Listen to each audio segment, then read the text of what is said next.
Maithili express की शानदार प्रस्तुति। DJ Manish, DJ Manish, DJ Manish, Raxol, Raxol, Raxol, Raxol.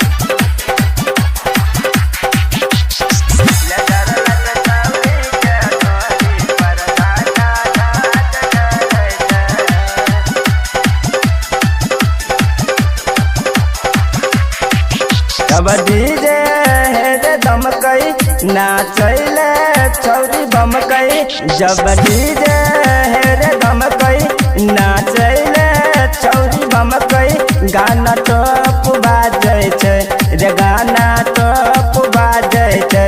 Laser लट लेजर लट लेजर लट छौरी के ढोरी पर झाका झाक करे छै। लेजर लट छौरी के ढोरी पर झाका झाक करे छै। जब डीजे रे दमकई नाचैले छौरी बमकई। गाना टॉप बाजै छै रे गाना टॉप बाजै छै। लेजर लट लेजर लट लेजर लट छौरी के ढोरी पर झाका झाक करे छै। लेजर लट छौरी के ढोरी पर झाका झाक करे छै। DJ Manish, DJ Manish, DJ Manish, Kasva Tola, Kasva Tola, Kasva Tola.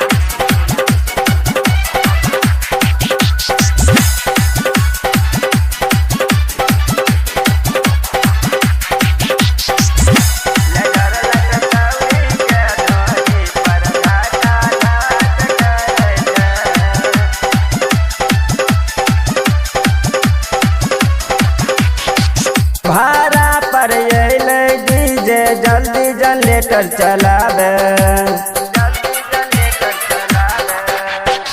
नाचैले उमत्याल छै छौरी गाना मैथिली बजावे। छौरी पिन्है छै झुमका बाली ओठ में मारै छै लाली। चाका चाक लागै छै चाका चाक लागै छै। लेजर लट लेजर लट लेजर लट छौरी के ढोरी पर झाका झाक करे छै। लेजर लट छौरी के ढोरी पर झाका झाक करे छै। DJ Manish, DJ Manish, DJ Manish, Kasva Tola, Kasva Tola, Kasva Tola.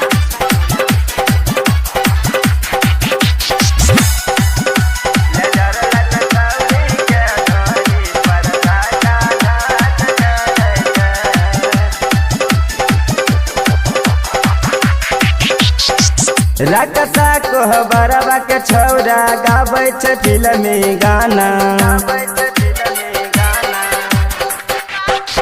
Rahul ऋषि राज किशोर के दिल भेल छै दीवाना। छौरी मारै छै जब हेरे ठुमका हिलै छै कान के झुमका। माल टंच लागै छै रे माल टंच लागै छै। लेजर लट लेजर लट लेजर लट छौरी के ढोरी पर झाका झाक करे छै। लेजर लट छौरी के ढोरी पर झाका झाक करे छै।